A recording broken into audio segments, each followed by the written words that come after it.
1963, Harlem, New York City.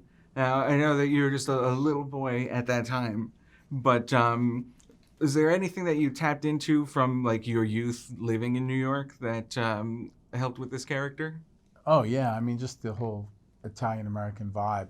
It's very much my relatives and the neighborhoods that I spent time in, and it's and then also knowing guys older than me from back in that period, spending a lot of time with people like that over the years through my life. Yeah, I mean there's so much to connect to.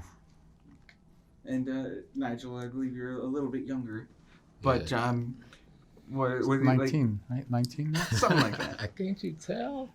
Were there people in your family who you talked to, or people who you knew who were there and kind of lived through this New York experience in like a weirdly like a city that doesn't exist anymore? Really? No one that I knew, no one from my family, or from New York. So it was just I've been getting a history lesson about New York as I've been doing this show, not only New York, but specifically Harlem and Harlem in the 60s. So I've learned a lot throughout shooting this show. It's been an amazing experience. It's been an eye-opener.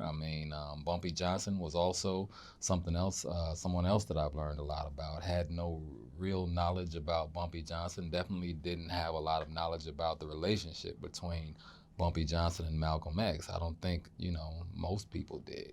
So that's another eye-opener, and it's been quite interesting.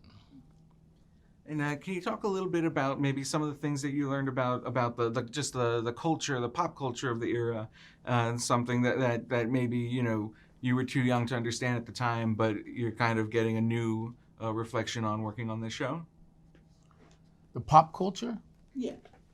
Yeah. Like maybe music or TV, anything that from this era, not necessarily specific to New York even, but that was kind of wound up informing your performance, perhaps? Maybe you did.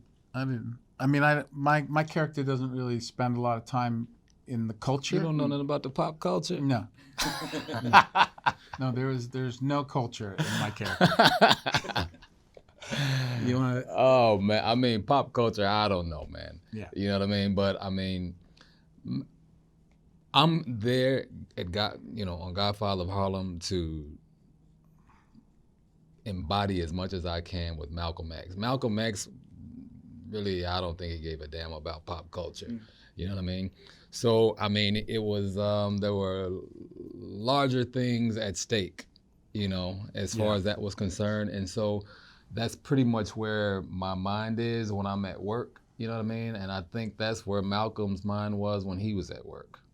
So for both of your characters, when you're building these characters who are based on real people, do you always have that as like the litmus test of like if it's not true to who this person really was, even if it might add to your performance, do you say no, this would be unrealistic and you pull back? What's that approach when you're Well, you don't go near it. I don't go near it. It doesn't have. If it's not going to influence me in the correct way to help service the story, then I don't go near it. Yeah, it's not even a choice to make. Right. You know what I mean? It's not like it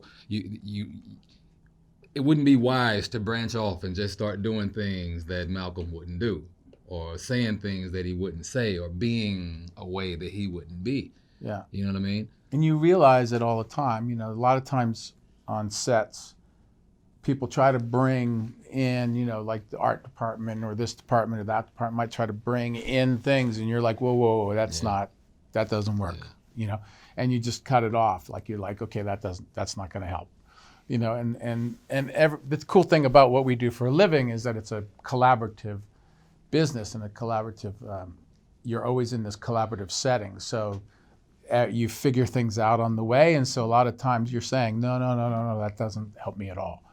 Let's not go near there.